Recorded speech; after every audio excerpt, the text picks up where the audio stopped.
That's all you got to do is gather it. That's it. So the people of Israel did this. Some people gathered much, some gathered little. Then they measured it. The person who gathered more did not have too much, nor did the person who gathered less have too little. Each person gathered just as much as he needed. You ever gone to the store and gathered as much as you needed? Many times we go to the store, we gather more than we need. And then we wonder why we're throwing it out at the end of the week because it has spoiled. They gathered as much as they needed. Moses said to them, don't keep any of it to eat the next day. But some of the people, some of the people did not listen to Moses and kept part of it to eat the next morning. It became full of worms, began to stink, so Moses was angry with those people. Oh, those people. They're just like us. We have a difficult time sometimes obeying. And those of us who are parents or have been parents, they sound like our teenagers, don't they? Those people. Every morning each person gathered as much food as he needed, but when the sun became hot, it melted away. It was gone. On the sixth day, the people gathered twice as much food, 4 quarts for each person. When all the leaders of the community came and told this to Moses, he said to them, this is what the Lord commanded. Because tomorrow is the Sabbath, the Lord's holy day of rest. Bake what you want to bake, boil what you want to boil today. Save the rest of the food until tomorrow morning. Okay, it's Saturday or Friday, and tomorrow we get the rest, so we get to prepare twice as much food on the day prior. And all the women are going, oh, thanks God. Their work just increased. It doubled. The men are going, yeah, keep working, ladies. But yet the next day, it didn't get full of worms. It didn't stink. And they rested on that Sabbath day. So the people saved it till the next morning. Let's see. Let me catch. So the people saved it until the next morning, as Moses had commanded, and none of it began to stink or have worms in it. Moses told the people, eat the food you gathered yesterday. Today is the Sabbath, the Lord's day of rest. You will not find any out in the field today. You should gather the food for 6 days, but the seventh day is a Sabbath day. On that day, there will not be any food on the ground. How much clearer do you think Moses could have made that? I mean, did anybody miss it? What do you got to do on the day prior to the Sabbath? Gather twice as much. And you won't be gathering anything on the Sabbath day, right? That's pretty clear, right? On the seventh day, some of the people went out to gather food, but they couldn't find any. What, did they think Moses was kind of a little off? Then the Lord said to Moses, how long will you people refuse to obey my commands and teaching? All they had to do was to obey. Gather twice as much on the day prior to the Sabbath and rest on the Sabbath. Now the key to that command is you got to obey. That's the key to it. That's all they had to do. It's kind of like when they crossed the Red Sea. All they had to do to be saved from the Egyptians by God is to obey the command that Moses says, get moving across that lake that's now stood up on each side of you. That's all they had to do is obey. Look, the Lord has made the Sabbath a day of rest for you. So on the 6th day, he will give you enough food for 2 days. But on the 7th day, each of you must stay where you are. Do not go anywhere. So the people rested on the 7th day. The people of Israel called the food manna. It was like small white seeds and tasted like wafers made with honey. This is basically a depiction of them picking it in the morning, and in the evening, quails coming to their camp, and I'm just wondering how they got them. I mean, did they have to chase them down, or did the quail walk up to the tent and say, hey, I'm here. Where's the pot I need to jump in? How did that happen? We don't have a lot of information about that I can find at least. But for 40 years, I'm going to say here, let me get to that point. Then Moses said, the Lord said, save 2 quarts of this food for your descendants. Then they can see the food I gave you to eat in the desert when I brought you out of Egypt. When he, that is God, brought him out of Egypt. Moses told Aaron, take a jar and fill it with 2 quarts of manna, then place it before the Lord and save it for your descendants. And we're going to see how important that particular jar that Aaron puts together is down the road as we study this Exodus story. So Aaron did what the Lord had commanded Moses. He put the jar of manna in front of the agreement to keep it safe. The Israelites ate manna for 40 years. 40 years. Until they came to the land where they settled, the edge of the land of Canaan. The measure they used for the manna was 2 quarts, or 1/10 of an ephod. Okay, think about this for a second. Put yourself in this situation for a moment. 40 years, you're going to eat bread called manna that tastes like, what did it say? It tastes like wafers made with honey, and quail. Anybody had quail? I kind of like those little birds. Takes a couple of them, but I still like them. They're very tasty, aren't they? And I assume wafers made with honey are very tasty too. But 40 years of it? I mean, anyway, 40 years. They were fed that way for 40 years. Now, I want to move back to one slide. We see the grumblings are starting to pile up as they go. Remember when they were at the Red Sea with their backs to the water and the Egyptians coming at them? They said there were plenty of graves for us in Egypt, so why'd you bring us here to die? Well, stand still and you will see the Lord save you today, was their answer, and they did. They get to where they need a drink. What will we drink? There, God was testing them, the loyalty to him. You remember he showed them the right, told Moses to throw a type of tree in there, and it became sweet water. And here they grumbled to Moses, you're going to starve us to death? So we got the graves, got plenty of graves, no drink, and no food. So we worked our way through all the necessities of life, and Jesus, our God, says, I want to see if the people will do what I teach them. And so here they're motivated. 40 years they ate it. Okay, let's move on to this story about the water from the rock. Anybody ever draw or colored a picture of this particular scene? Anybody ever do that? All right, yes, I have. I wish I had it because it would be a cool visual aid if I still had it. That's not my coloring either. The whole Israelite community left the desert of sin and traveled from place to place. They wandered around as the Lord commanded. They camped at Rephidim, but there was no water there for the people to drink. Oh, they quarreled with Moses and said, give us water to drink. Moses said to them, why do you quarrel with me? Why are you testing the Lord? But the people were very thirsty for water, so they grumbled against Moses. They said, why did you bring us out of Egypt? Was it to kill us, our children, and our farm animals with thirst? Okay, we got to the thirsty part. A little snarky, they're pithy, whatever you want to call it. They're just upset.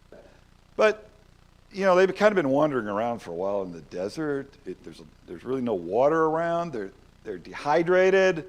So they probably aren't making the best decisions, because of the dehydration and stuff like that. But they got plenty of food. They're well fed at this point. And so Moses cried to the Lord, what can I do with these people? Frustrating, You ever been to that point? You go, what am I going to do with these people's children? That kind of stuff. Moses says, they are almost ready to stone me. I can just picture the frustration on Moses. He's a man. Yeah, he's close to God. And he talks with God. You'll see him go on the mountain with God. But yet he's dealing with this mass of humanity. Jacob's children. He is frustrated. And he thinks the people are ready to stone him. The Lord said to Moses, go ahead of the people. Take some of the elders of Israel with you. Carry with you the walking stick that you used to strike the Nile River. Now go. Didn't hesitate. There's an exclamation mark here in my version. So he says, Go. I will stand in front of you on a rock at Mount Sinai. Hit that rock with the stick, and water will come out of it so that the people can drink. Moses did those things as the elders of Israel watched. He named that place Massah because the Israelites tested the Lord when they asked, is the Lord with us or not? He also named it Meribah because they quarreled. Love these names. The names indicate what events happened there. We do that today in many of our places. You know, some event might happen, and so we name it after that event. The challenge here is that the people needed water.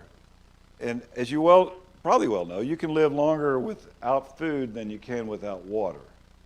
Water is very important to us. And indeed, I encourage every one of you to hydrate regularly.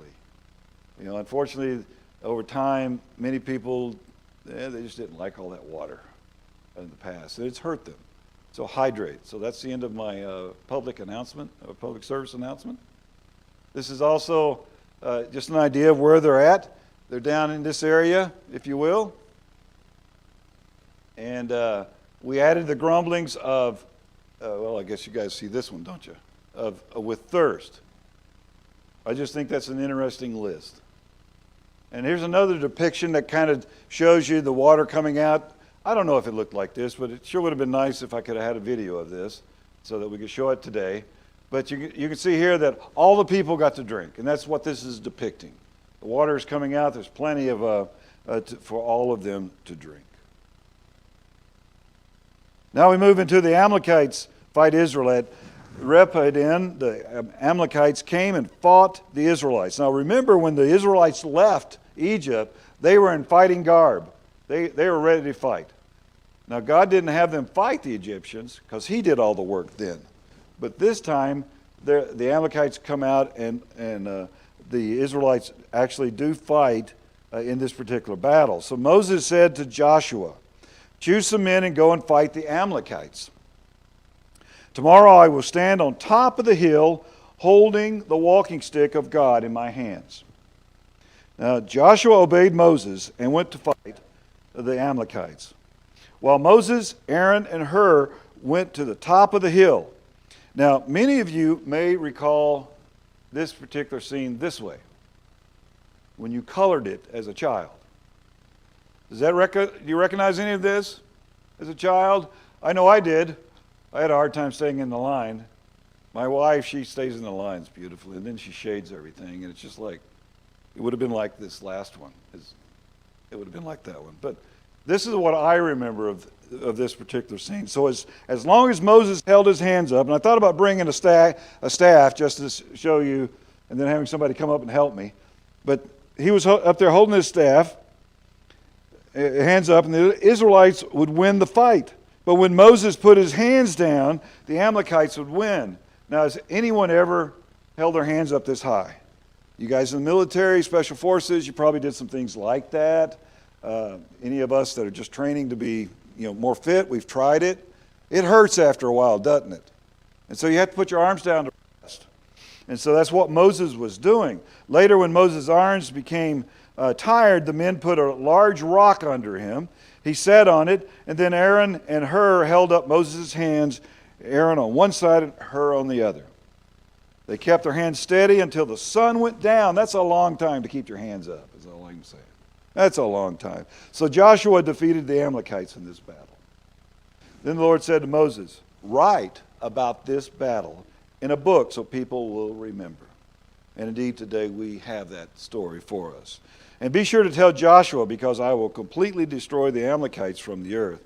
Other versions say I will completely remove their memory from the earth.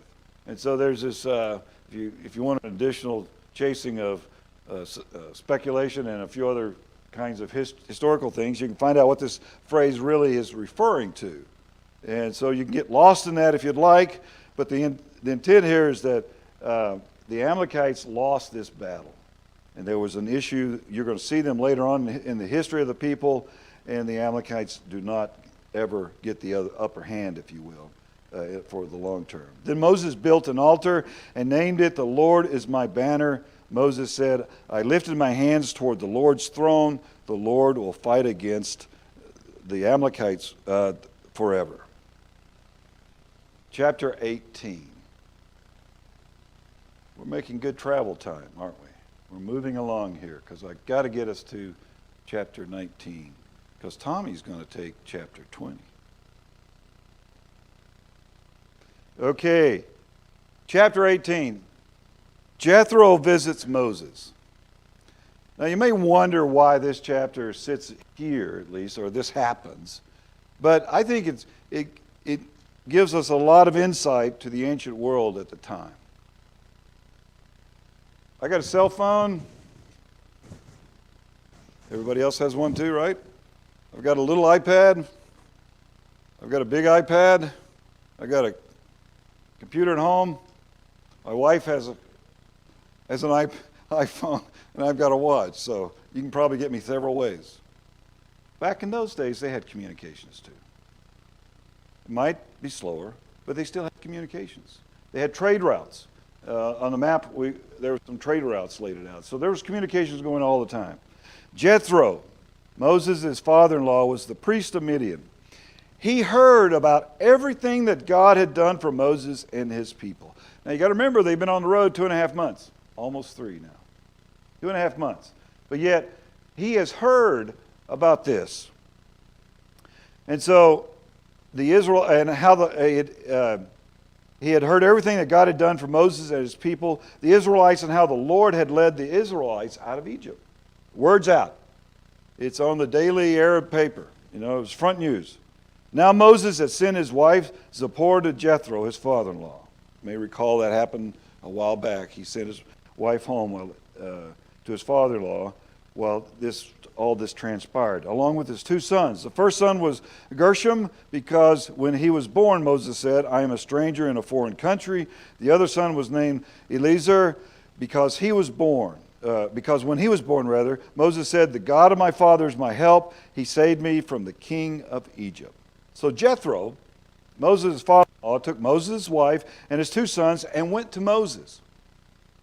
He was camped in the desert near the mountain of God. Jethro had sent a message ahead to Moses that said, I, Jethro, your father-in-law, am coming to you with your wife and your 2 sons. I've always wondered, was that a good news or a bad news for Moses? I mean, have you seen the people he's dealing with? He's having to deal with all these people. And now his wife and 2 sons are coming. I would hope that he was overjoyed that his wife was finally meeting up with him with his 2 sons.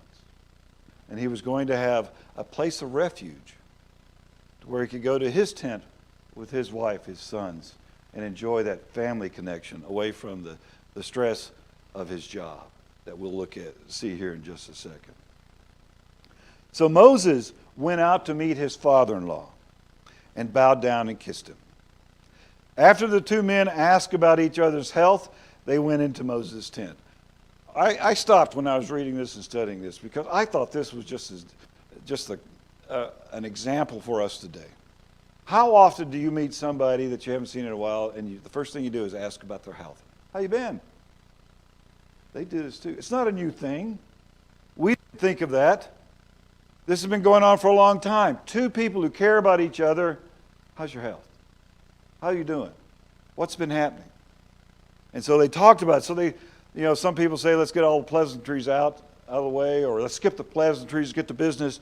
Well, they dealt with it. They talked with each other. How you been? Moses told his father-in-law everything the Lord had done to the king and the Egyptians to help the Israelites. He told them about all the problems they had faced along the way and how the Lord had saved them. Jethro had heard the story, second hand, third hand, heard this story. Now he's sitting with Moses in his tent and getting a first-hand account of what took place. What an exchange. Jethro was very happy to hear all the good things the Lord had done for Israel when he had saved them from the Egyptians. He said, praise the Lord. He has saved you from the Egyptians and their king, and he has saved the people from the power of the Egyptians.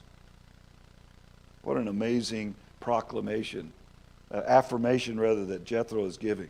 Now I know the Lord is greater than all gods, because he did this to those who looked down on Israel. And indeed, Egypt did look down on Israel. Then Jethro, Moses, his father-in-law, gave a whole burnt offering and other sacrifices to God. Aaron and all the elders of Israel came to Moses, his father-in-law, to eat the holy meal together before God. The next day, I love this story. The next day, Moses solved disagreements among the people, and the people stood around him from morning until night. They were hanging out with Moses. Hey, I got a quarrel with brother so-and-so over here, and here's my side of the story. And the other brother gives his side of the story to Moses. Moses, you can just see Moses sitting there going, and. And the people and Moses solved those disagreements.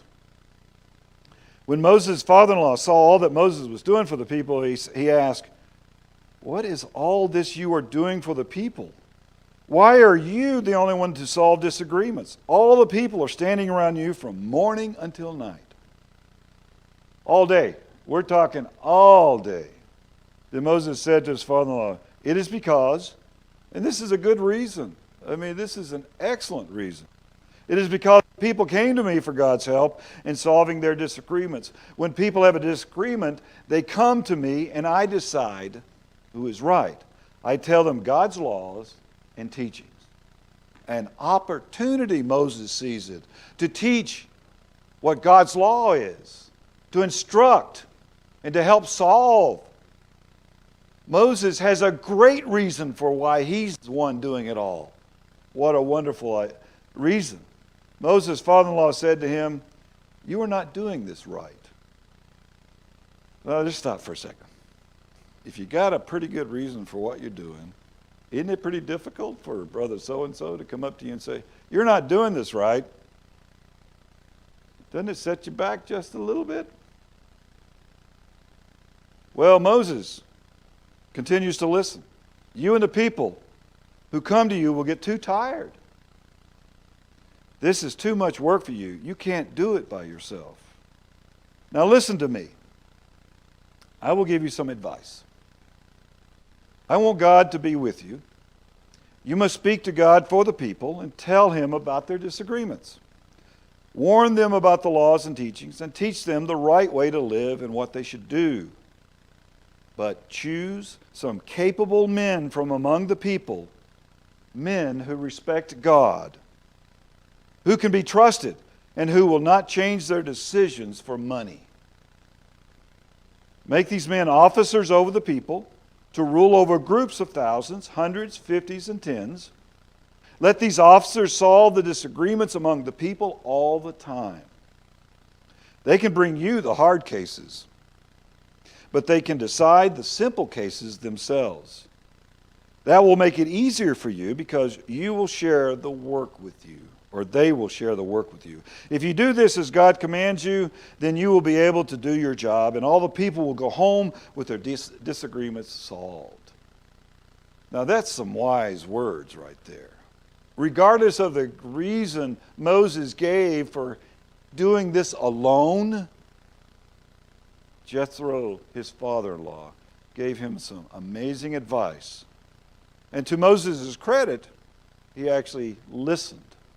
And maybe it took a while for Moses to fully appreciate that, since for 2.5 months he's been solving disagreements for everybody from morning till night.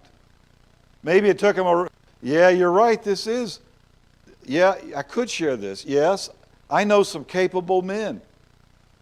And so indeed, Moses listened to his father-in-law and did everything he said. He chose capable men from all the Israelites and made them leaders over the people. They were officers over groups of thousands, hundreds, fifties, and tens. These officers solved disagreements among the people all the time. They brought the hard cases to Moses, but they decided the simple cases themselves. So Moses sent his father-in-law on his way, and Jethro went back to his own home. I just think this is there's so many sermons in this, so many Bible studies in this, so many lessons in this. It is sometimes very difficult to listen to advice. It is sometimes very difficult to know that what you're doing could be done better. Let me say that again. It's difficult to know that something you're doing could be done better. It's just something that's difficult for humans. One thing in my work life, I discovered when I was a long time ago, is that I got some great ideas. But if you let others in, if you let others take that idea and play with it, it becomes a greater idea. It becomes a greater thing. And indeed, when you look at what Moses finally did, he began to share that load. When you look back at what Egypt, put an officer in every chariot, and all those officers were wiped out. It left such a big leadership vacuum that Egypt never, ever became a problem to Israel again. And indeed, down the road, Jesus even escaped when he was a baby, went to Egypt to hide. We need to hear advice. We need to be willing to change and modify the things that we're doing right to where they're done better. And so I think this for leadership, from a leadership perspective, this is one chapter I think every leader, any person who wants to be a leader, desires that leadership role, to consider this. What Jethro and Moses discussed and how Moses listened to his father-in-law. Chapter 19. Let's see, let me look at the time. Oh yes, we're at Sinai. Chapter 19. This group of mass of people are here. They've got to the location God has taken them exactly 3 months after the Israelites had left Egypt. They reached the desert of Sinai. Anybody ever traveled for 3 months? In 16 hours maybe. I've tried. I think my wife, when we were younger, we drove from Tennessee to California nonstop, and she got 2 tickets. I didn't get any. Or did you only get 1? I can't remember. But we wouldn't do that again. 3 months, they reached the desert of Sinai. So, let's see if I got a map here. Well, this is a depiction. In my mind, this is maybe how it could have looked. Everybody just kind of got there, started setting their tents up. The camp host hadn't really been there a while. There wasn't any camp host. And so everybody just set up wherever they wanted to set up. And it was just a bunch of people before this mountain. So I found this and I thought, well, that relates to what I think they did. When they left Rephidim, they came to the desert of Sinai and camped in the desert in front of the mountain. Then Moses went up on the mountain to God. The Lord called to him from the mountain and said, "Say this to the family of Jacob. Tell the people of Israel, every one of you has seen what I did to the people of Egypt. Saw how I carried you out of Egypt as if on eagle's wings. You saw how I carried you out of Egypt as if on eagle's wings, and I brought you here to me." How poetic is that? He just brought, so you're before him today. So he says in verse 5, so now, if you want to put this on a wall, you want to frame this verse, this is a good one to frame. So now, if you obey me and keep my agreement, you will be my own possession, chosen from all nations, even though the whole world or whole earth is mine. You will be my kingdom of priests and a holy nation. You must tell the Israelites these words. So Moses went down and called the elders of the people together. He told them all the words the Lord had commanded him to say. All the people answered together. Not the buzzer, but they answered together. We will do everything he said. Then Moses took their answer back to the Lord. And the Lord said to Moses, I will come to you in a thick cloud and speak to you. The people will hear me speaking with you and always trust you. And Moses told the Lord what the people had said.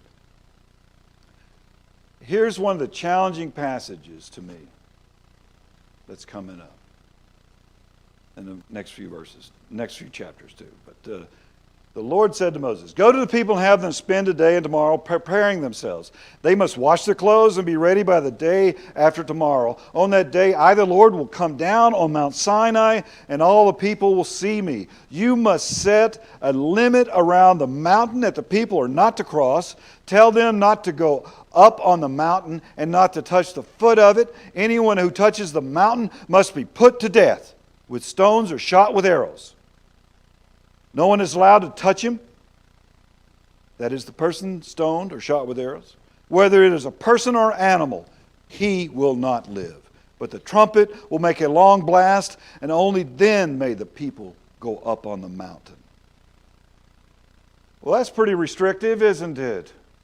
That's pretty strong. After Moses went down from the mountain to the people, he made them prepare themselves for service to God, and they washed their clothes. Then Moses said to the people, "Be ready in 3 days.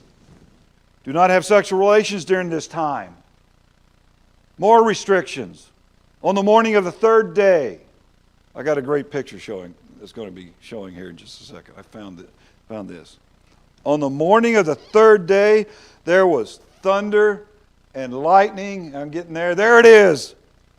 There was thunder and lightning, a thick cloud of smoke on the mountain. There was a very loud blast from a trumpet, and all the people in the camp trembled. Then Moses led the people out of the camp to meet God. They stood at the foot of the mountain. Mount Sinai was covered with smoke because the Lord came down on it in fire. The smoke rose from the mountain like smoke from a furnace.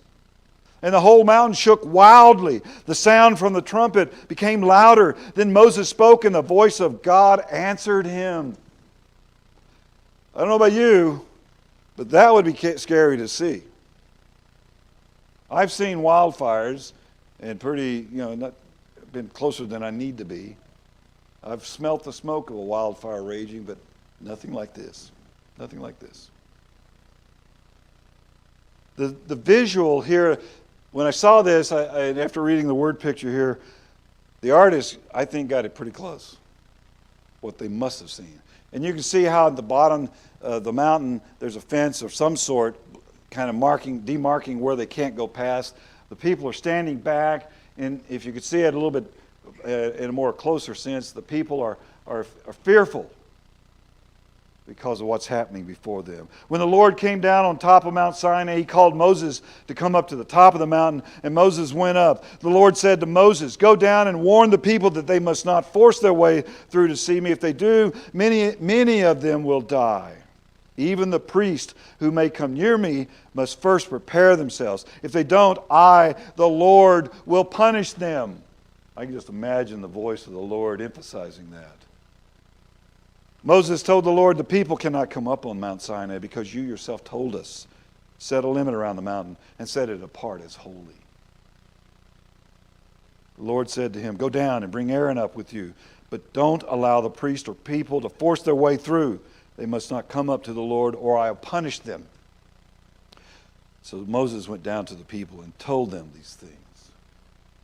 Now, have you ever watched a series on Netflix? You know, at the end, they always have a cliffhanger. My time has run out today. We just don't know what's going to happen in chapter 20 until Tommy tells us in 2 weeks. What a story, huh? We're there. We're at the mountain. God has come to them, there before him. And in chapter 20, he is going to tell them, proclaim the 10 Commandments. Just 10. That's all there is, 10.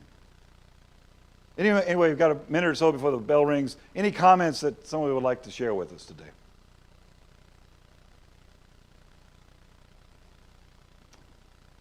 What a story. Story of Exodus. Thank you for your attention. And by all means, read ahead. Thank you.